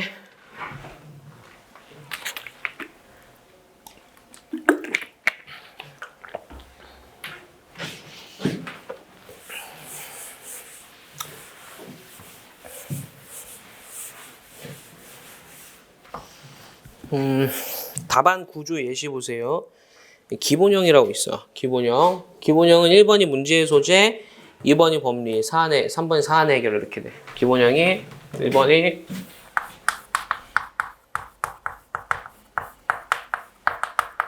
문제를 보고 문제의 소재가 뭐가 있는지를 좀 적는 거예요. 여기 쓰는 게 제일 까다로울 거야. 처음에는. 두 번째로는 어떤 법적인 이론을 적고 세 번째로는 주어진 사실관계에 그런 문제점을 해결하기 위해서 어떤 법이론을 적용했더니 어떤 결과가 나오더라 해서 사안의 해결이 돼. 이렇게 적는 거예요. 이렇게. 먼저 문제의 소재를 적고 법이론 적고 그 다음에 사안의 해결 이렇게 가는 거예요. 사안의 해결. 이걸 응용해서 적을 거야. 양가로 2번 응용형 보시면 문제의 소재 그대로 있죠. 사안의 해결 그대로 있어. 중간에 3.3조랑 3호 같은 경우에는 3.3조 1항 3호의 어떤 취지를 적어주고요. 의 취지. 두 번째로는 판단 방법. 이거 뭐죠? 상지 거객이지? 상지 거객 그 판단 방법 적어주고. 세 번째로는 그래서 어떤 관련 판례가 있다면 판례를 적어주고. 예를 들어 전문의약품이다. 전문가인 의사를 기준으로 한다. 라는 그런 판례 적어주고. 이런 어떤 법리를 적용해서 사안 해결까지 들어가게 되는 거예요. 사안 해결. 자, 그 다음에 문제의 소재. 그 다음 박스 보세요. 문제의 소재 있고 2번 3.3조랑 3호 의취지 판단 방법 있고 관련 판례 있고 다음 페이지에 3.3조 2항 의취지 판단 방법 있고 관련 판례 있고 이건 뭐냐면 법이론이 첫 번째는 논점이 하나밖에 없었는데 두 번째는 논점이 3.3조 2항까지도 있는 거야. 그럼 이렇게 적어주면 돼. 되셨죠? 법이론에 대해서 논점이 하나다. 이것만 적어주면 되겠지. 두 개다 라고 하면 이거에 대해서 3.3조 2항의 의취지 판단 방법 관련 판례에 대해서 좀 적어주시면 될 겁니다. 네, 세 번째 문제의 소재 3.3조랑 3호 2번 양가로 1번에 의취지 판단 방법 관련 판례 있고 양가로 4번에 소결을 내리는 경우도 있어. 그냥 3.3조랑 3호에 따른 결론을 먼저 내리는 경우도 있어요. 3번에 34조 1항 7호도 문제된데 식별력도 문제되고 선등록 상표도 문제되는 거야. 이거 역시 의취지 판단 방법 관련 판례 적고 여기에 대한 결론도 적고 그리고 그 두 개의 결론을 조합해서 4번 사안의 해결에 적고 이렇게 하는 경우도 있고요. 그 다음 거 보겠습니다. 로마자 1번에 설문일이 있죠. 로마자 1번에 설문일. 그 로마자 2번에 설문이 이렇게 있어요. 이건 왜 이렇게 해? 아까 우리 기출문제 봤을 때 1번이 30점이었는데 그 안에 작은 문제들이 들어있어. 양가로 1번에 12점, 양가로 2번에 18점 이런 식으로 있었잖아. 그때는 이렇게 하는 거야. 로마자 1번 설문 1 하고 여기서 배웠던 거 있죠. 이걸 이제 요 안에 적용하고 또 설문 2에 대해선 설문 2 하고 여기다가 또 역시 문제점, 법이론, 사안의 해결 이렇게 간다라고 보면 돼요. 문제점, 법이론, 사행은 법이론 어떻게 적는다? 이제 그때그때 좀 달라지겠죠. 이렇게 갈 거고요. 다음 페이지 보시면 그 다음 박스입니다. 로마자 1번은 설문 1 이렇게 있고 문제의 소재 학판검 이게 이제 민소에서 많이 쓰이는 거야. 학판검, 학설, 판례, 검토 그리고 마지막으로 설문 1의 해결 이렇게 되기도 합니다. 판례가 있으면 학판검이 되는데 판례가 없을 수도 있어. 그러면 학설, 검토 이렇게 가기도 해요. 많지는 않지만 민소에서는 있죠. 그래도 뭐 이렇게 다양한 어떤 답안 작성 방법이 있는데 항상 기본형만 생각하면 돼. 나머지는 응용하는 거예요. 기본형이 뭐예요? 문제의 소재 적고 두 번째 법 이론에 대해서 적고 세 번째 사안의 해결하는 거야. 사안 해결. 근데 이걸 이제 응용해서 그때그때 적절하게 쓰게 되는 거죠. 결론 답안지에는 형식의 제한이 없다. 기본형을 중심으로 응용하시면 됩니다. 이렇게 해놨습니다.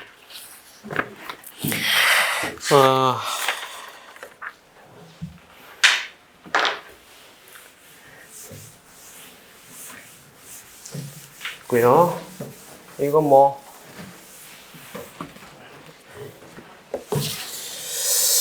그리고 잠깐 답안지 봐볼게. 답안지 보세요. 답안지 드린 거. 답안지 내지 가봅니다. 내지.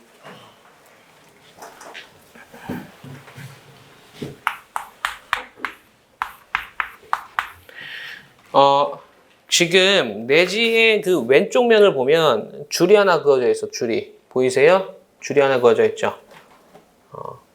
이 줄 왼쪽에 뭘 써야 된다 이런 건 없어요. 뭐 왼쪽 줄 안 쓰고 들어가도 돼. 아무 상관없어. 정해진 건 아니야. 제가 추천드리는 건 이렇게 추천드려요. 요걸 이제 가장 왼쪽에 적어달라라고 추천을 드려요. 이걸. 그래서 예를 들어 이게 문제의 소재야. 문제의 소재하고 나머지 목차는 여기다 적는 거야. 그리고 이제 우리가 뭐랄까 나중에 합격하고 일하실 때는 이렇게 들여쓰기가 돼야 돼. 컴퓨터 하면 들여쓰기가 깔끔한데 사람이 하면 그게 좀 안 돼. 그래서 현실적으로 그냥 들여쓰기 없이 이렇게 추천을 드려요. 그래도 좀 보이거든. 그리고 답안지에 들여쓰기 하시는 분도 거의 없어요. 뭐 한 100개 하면 2개 있나? 이 정도 돼. 그래서 들여쓰기 안 해도 돼. 여기만 이제 요거 밖에 넣고 나머지는 안에다 이렇게 하시고요. 뭐, 나 이것도 넣고 밖에, 그럼 하셔도 돼. 하셔도 되는데, 일단은 우리가 처음이니까 그냥 제안 드리는 대로 좀 해주시면 좋을 것 같고요. 그럼 이런 경우도 있겠지. 설문이 나눠져 있어. 이렇게 되면, 설문 1, 그리고 여기서 1번, 문제의 소재. 이렇게 가기도 해요.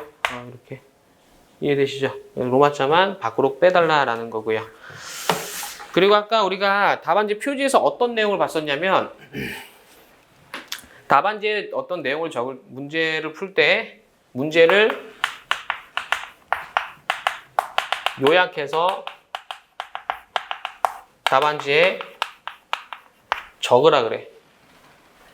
근데 문제를 요약해서 적으라는 말이 뭐냐면 우리가 여기 처음에 여기도 말씀드려야 되는 거야. 처음에 답안지에 문제 1 이렇게 하거든. 문제 1하고 로마자 1 해서 1 다 쓰고 마지막에 끝 이렇게 한단 말이야. 그리고 여기는 문제 2 해서 다 쓰고 끝에 끝 이렇게 한단 말이에요. 문제 3도 끝하고 문제 4도 끝하고 마지막에 뭐 하는 거야? 줄 바꿔서 이하 여백 이렇게 하는 거거든. 이게 이제 시키는 거거든요. 근데 이거 하지 마세요. 문제를 요약해서 답안지에 적으라는데 이 말은 여기다가 문제를 요약해서 문제 1번이 어떤 문제인지 적으라는 거야. 이거 하려면 최소 1분은 걸릴 것 같거든? 근데 오늘 말씀드릴 건데 시간은 점수예요. 이거 적고 있으면 안 돼. 이게 안 적어도 아무런 불이익 없어. 그러니까 아무도 안 적어요. 그냥 안 적어도 돼. 안 적어도 돼. 적지 말고 그냥 이렇게 하세요. 이렇게. 아무도 안 적어. 적고 있으면 시간 낭비니까 적지 마시고요. 다시 요거 자료로 돌아오시면 얼마 안 남았어요. 답안지 법리 부분 볼게요. 답안지 법리 부분에 적용되는 유리한 답안지 틀이 있습니다. 상표법 통합 강의를 통해서 하나하나 자세하게 전달드립니다 했는데 특히 첫 번째 성결적 논점이라는 게 있어요. 성결 논점 조심해야 돼. 예를 들어서 특허 아까 했었는데 그 공유물 분할 청구 있죠. 공유물 분할 청구 그런 거 적을 때 공유물 분할 청구 된다. 더 나아가서 현물 분할은 안 된다. 이건 다 적어. 다 적어. 안 적는 사람 없어요. 다 적어요. 1차 시험 합격했으면. 근데 그것도 적어야 돼. 특허법상 공유가 민법상 공유다 라고 적어야 돼. 비록 합의적 성질이 있지만 지분 양도체, 지분 특허권이 공유일 때 또는 상표권이 공유일 때 지분 양도하려면 전원의 동의를 받아야 되고 지권 설정할 거면 전원의 동의를 받아야 되고 전용 시일권 설정하거나 통상시일권 허락할 때는 전원의 동의를 받아야 되고 그게 합의적 성질이잖아. 그런 거 언급하면서 하지만 특허법상 공유를 민법상 공유로 본다는 규정이 없기 때문에 특허법상 공유는 특허법상 공유를 합의로 본다는 명문의 규정이 없기 때문에 특허법상 공유는 민법상 공유다. 라고 성결론점이 들어가면서 답안지를 적어야 돼. 그렇게 적는 것과 특허법상 공유 또는 상표법상 공유를 민법상 공유로 본다라는 거 없이 분할 청구 가능하다. 공유로 분할 청구 가능하다라고 적는 건 점수가 달라요. 난 답을 맞췄는데 왜 점수가 이거밖에 안 나왔지? 이런 생각을 하는 거야. 성결 논점도 다 적어줘야 돼. 이런 성결 논점이 뭔지를 우리가 1차 때는 가볍게만 봤는데 지금은 되게 중요한 거야. 차별화가 되는 거야. 다른 수험생들이랑. 차별화된 답안지가 뭐 굉장한 걸 요구하는 게 아니야. 성결 논점 잘 적고 키워드 잘 적고 그런 거예요. 경우에 따라서는 막 외국의 입법례 적고 그러던데 그렇게 할 필요가 있을까 싶어요. 조금 저는 회의적이에요. 그런 부분에 대해서. 굳이 외국의 입법례를 적을 필요가 있나 싶고. 그래서 성결적 논점 누락하면 안 되고 논점의 위치도 잘 파악해야 돼. 이게 뭔 말이냐? 예를 들어서 우리가 상표에 뭐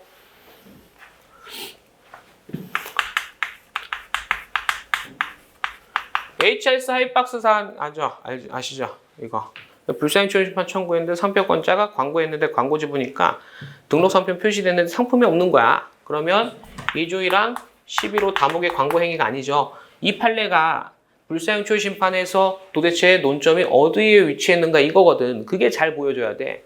예를 들어서 119조이랑 3호는 상표권자 등록 상표 지정상표를 사용해야 되잖아. 그때 사용이 뭐야? 사용이 2조이랑 11호. 요게 이제 주소가 있는 거거든. 논점 위치가 여기 있다라는 거야. 이런 걸 알아야 돼. 그래서 단순히 이것만 적는 것과 정확하게 논점이 어디인지를 보여주는 거 좀 달라. 좀 다른 거야. 그래서 이 논점의 위치가 어디인지 몰라? 그러면 조금 아쉬워. 이런 경우도 있을 거예요. 이거 판례 몇 줄 안 되잖아. 몇 줄 안 돼. 근데 예를 들어서 이게 몇 줄 안 되는데 한 10점짜리로 크게 나왔어. 논점의 위치에 대해서 생각을 해보지 않으면 답안의 분량을 늘리기 어려워요. 이거 지금 논점 하나이기 때문에 한 3점밖에 안 돼. 이거만 적으면. 근데 얘를 10점으로 늘려야 된단 말이야. 3점짜리면은 한 10줄 적는 거고 10점짜리면 한 한쪽 반은 적어야 돼. 한쪽 반. 그쵸? 어떻게 늘려야 돼? 먼저 119조이랑 3호 의 취지 같은 거 길게 좀 적어주고 그리고 얘가 어디 있어? 2조이랑 11호에 있잖아. 2조이랑 11호를 별도로 목차로 달아서 크게 좀 적어주고 원래는 이거 크게 적는 거 아니야. 3점짜리면. 근데 10점짜리잖아. 크게 적어야 될 거 아니야. 그렇기 때문에 얘가 논점이 어디 있는지 알면 이걸 좀 크게 적을 수 있는 어떤 그런 게 생겨. 또는 우리 WCO 판례 아시죠? WCO 판례. 상표권자가 WCO라는 상표를 교육지도부에 대해서 등록을 받았어. 근데 불사행치료 심판 청구된 거야. 상표권자 입증 책임이 있는데 상표권자가 WCO라는 상표를 교육지도부에 대해서 무상으로 제공했잖아. 그렇죠? 무상으로 제공한 사안에서 뭐라 그랬어? 상표권자가 교육 지도업을 영위한 건 아니다. 왜? 무상은 서비스가 아니기 때문에 이렇게 되잖아. 그럼 얘랑 논점 위치가 어떻게 될까? 한 번만 생각해 보세요. 119조랑 3호에서 어떻게 얘랑 연결될까라는 거야. 구도를 할게요. 우리가 지금 내용하는 거 아니야. 다 할 거예요. 상표권자가 등록 상표를 지정 상품에 써야 되죠.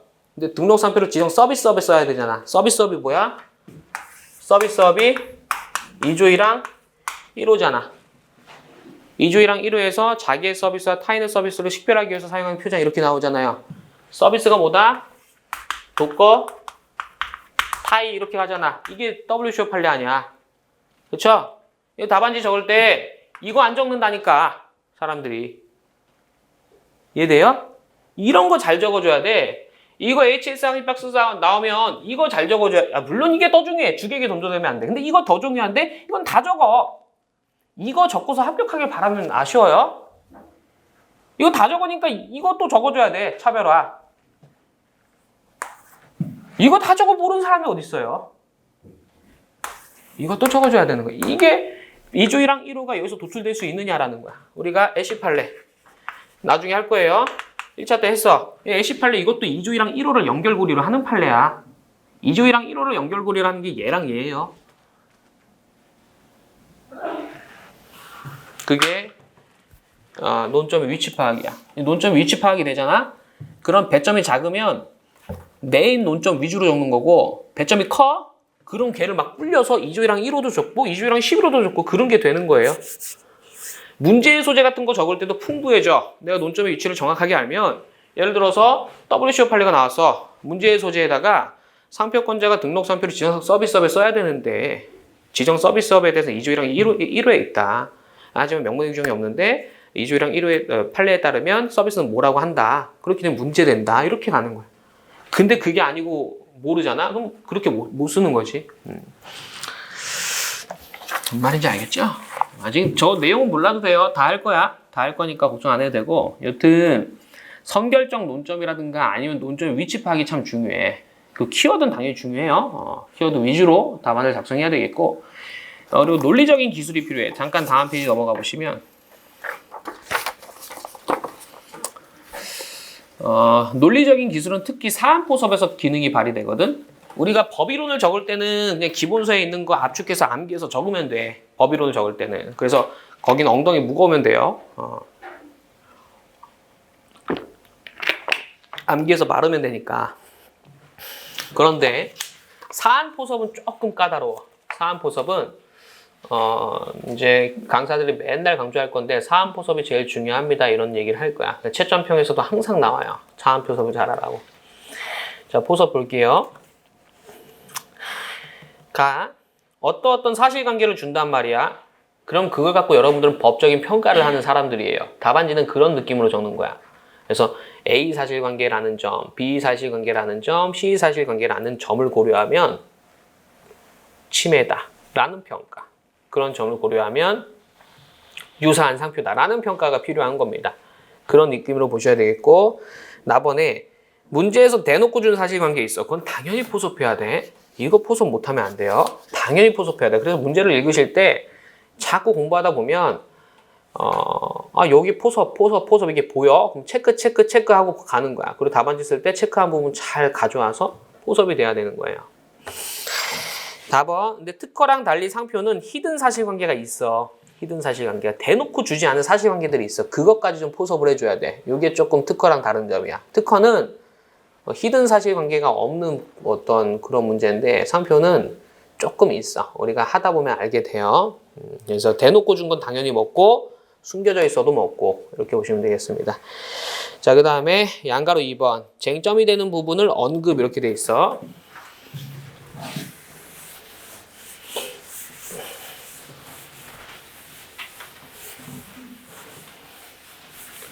두 가지만 예를 들어볼게요. 두 가지.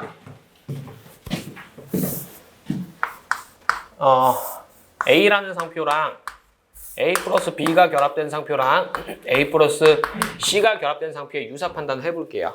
유사 판단. 유사라는 결론을 내려볼게. 유사. 비유사라는 결론도 내려볼 수 있겠죠.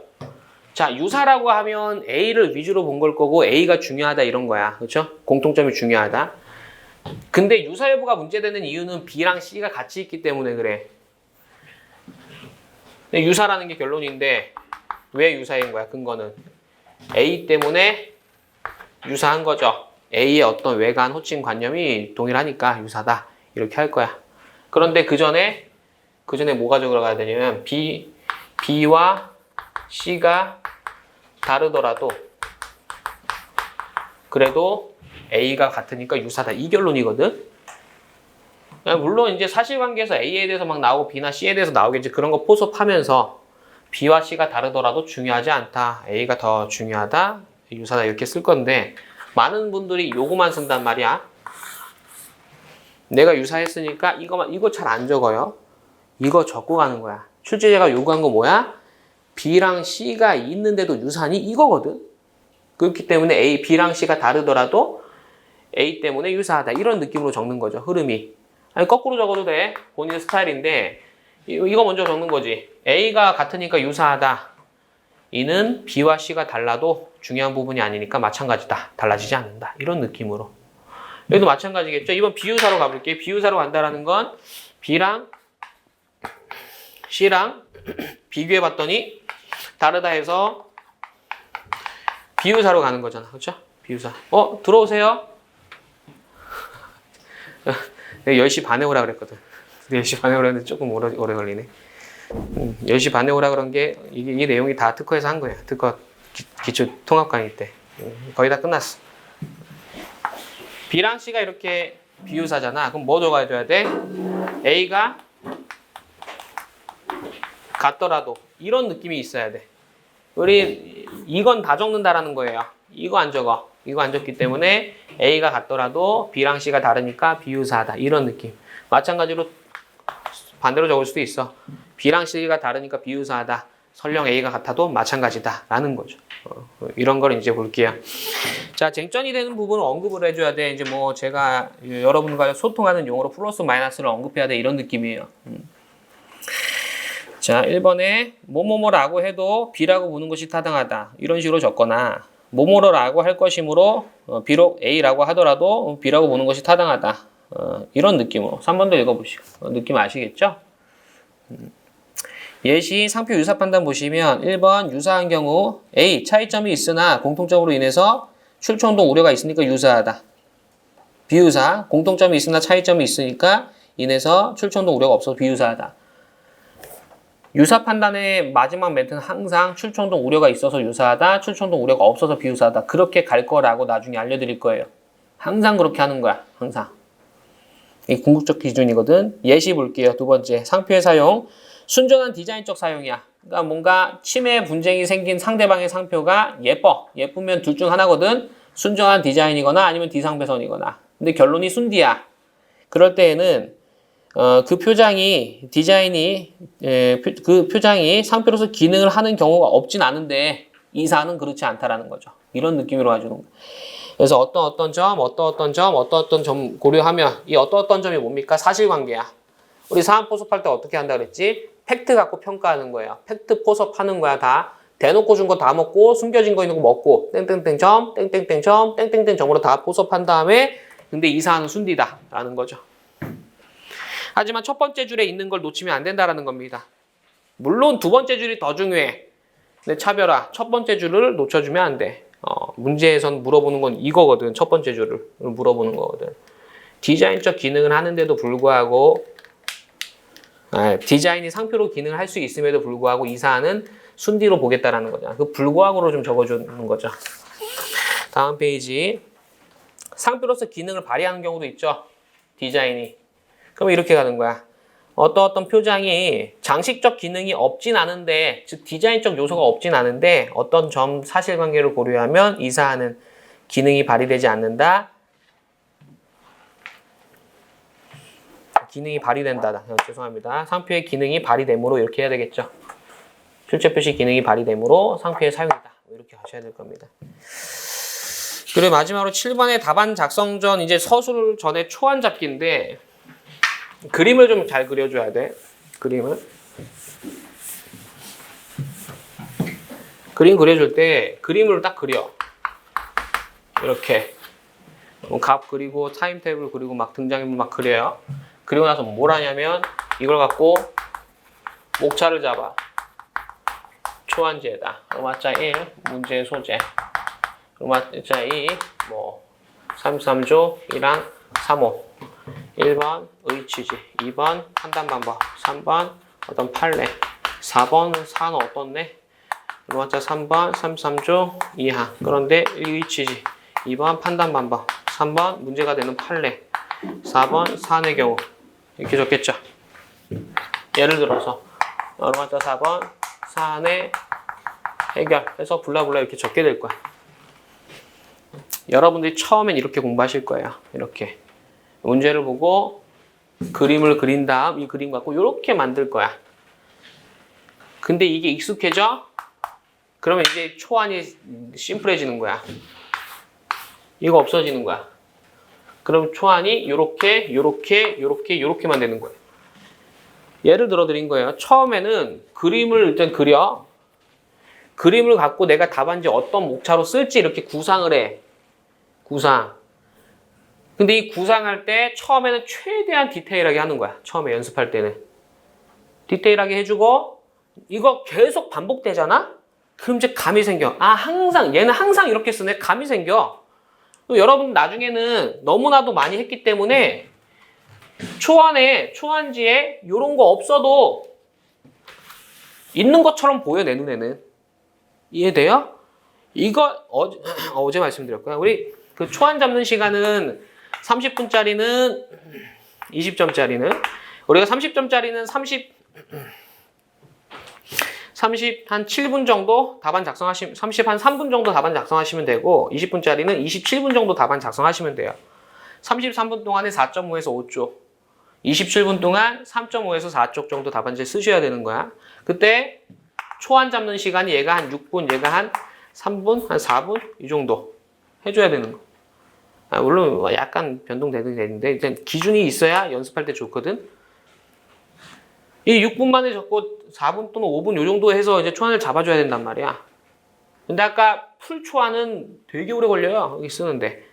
근데 그 과정이 꼭 필요하다는 거야. 그 과정이 있어야 나중에 그런 어떤 디테일 생략해도 내 눈에 그렇게 보인다는 거지. 제 눈에는 그렇게 보여요. 자, 여기까지 가도 좋은데 더 가야 돼. 더 가는 건 뭐냐면 이거 없어도 되는 거야. 이거 없이 그림에다가 이거는 33조이랑 3호. 이거 33조 이하. 이거는 무슨 이건 글리아타민 양탄국 사건이 문제되네. 이건 몬테소리네. 이렇게 적어 놓으면 내가 연습을 너무 많이 했기 때문에 그냥 그 초안이 보이는 거야, 머릿속에. 여기까지 대부분 가거든, 합격자들은. 여기까지 가요. 그냥 그림 그려놓고 이 부분은 동그라미 1, 이거 동그라미 2 순서만 이제 좀 적고 이거 보고 초안지 보고 답안지 쓰는 거야. 근데 그 안에 있는 답안지 틀이라고 하거든, 이런 걸. 33조랑 3호 적으면 나중에 할 건데 의취 적고 판단 방법 적고 관련 판례 적고 소결 적고 이게 답안지 틀이에요. 상표에 사용할 때는 2조이랑 상표의 사용에 대해서 적을 때는 2조이랑 11호 플러스 출제 표시 기능 적고 2번 판단 방법 상태주의 적고 3번 관련 판례. 예를 들어 소니 판례면 소니 판례. 디자인 판례면 디자인 판례. 이런 식으로 적고 이게 기본적인 어떤 틀이 되거든. 이게 너무나도 연습이 많이 돼 있어서 그냥 이 그림만 봐도 이건 이거 이렇게 되잖아. 그럼 초안 잡는 시간 이렇게 필요 없어. 초안 잡는 시간을 그냥 문제 있는 시간이라고 보면 돼. 문제 읽으면서 그림 그리잖아. 이거 2분이면 그린단 말이야. 문제 읽고 문제 길면 한 3분. 그림 그린 다음에 문제 읽으면서 다 이해됐잖아. 1번, 2번, 3번 적고 바로 답안지 들어가는 거야. 초안 작성 시간을 계속 줄여주는 거지. 근데 처음에 어떻게 해야 돼? 목차 다 잡아가면서 연습을 하는 거야. 목차 다 잡아가면서. 알겠죠? 근데 이제 이 초안 잡는 시간을 억지로 줄이려고 하지 마세요. 이건 연습이 돼서 자연스럽게 줄여지는 거야. 자연스럽게 초안이 심플해지고 간결해져. 제가 아까 말씀드렸어요. 시험장에서 초안지 2장 주신다 그랬어. 2장. 앞뒤 총 4쪽이야.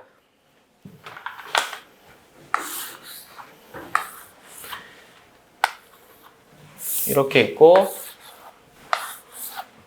이게 한 장이에요. 한쪽, 두쪽, 한 장, 앞쪽, 뒤쪽. 문제 1, 2, 3, 4 할 것 같잖아. 처음에는 빼곡한데 나중에는 그냥 그림 그려. 요 정도 써, 요 정도. 한 3줄 써. 여기도 한 요 정도 써. 여기도 문제 3번 한 요 정도 써. 문제 4번 한 요 정도 써고 그러니까 완전 여백으로 남아요. 합격할 수준 되면 사실 이것도 필요 없어. 그냥 한쪽 안에 다 끝나기도 하고 경우에 따라서 문제지에 여백이 많잖아? 그러면 이것도 필요 없어. 문제지 여백에다가 심플하게 그려놓고 문제지 보면서 이렇게 바로 쓰기도 해요. 초안지 없이 또 할 수 있어. 근데 문제가 빽빽해. 그럼 못하지. 초안지 필요하지. 그래서 여러분들이 하셔야 될 거예요, 지금. 초안지에다가 목차, 풀목차 잡는 거야. 그게 자꾸 연습이 되면 내가 의도적으로 줄이려고 하지 않아도 점점 줄여져. 슬림하게 돼. 그러다가 내가 의도적으로 하지 않더라도 초안 필요 없이 그냥 그림에다가 목차 잡고 바로 답안지 쓰는 거예요. 근데 여기까진 가야 생동차 되는 것 같아. 여기까지. 아까 제가 정제까지는 필요 없다고 그랬어. 정제까지. 하지만 여기까진 가져야 돼. 그러려면 어떻게 해야 될까? 문제 되게 많이 풀어야 돼. 문제.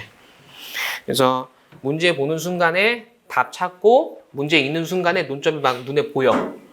그러면 이렇게 되는 거야. 이렇게. 근데 우리가 다음 주에 당장 뭐 해야 된다? 풀답안지 적어줘야 된다. 풀답안지를 목차를 쭉 해갖고 자꾸 접는 연습을 하셔야 돼요. 이렇게 트레이닝이 되면 저절로 줄여질 겁니다.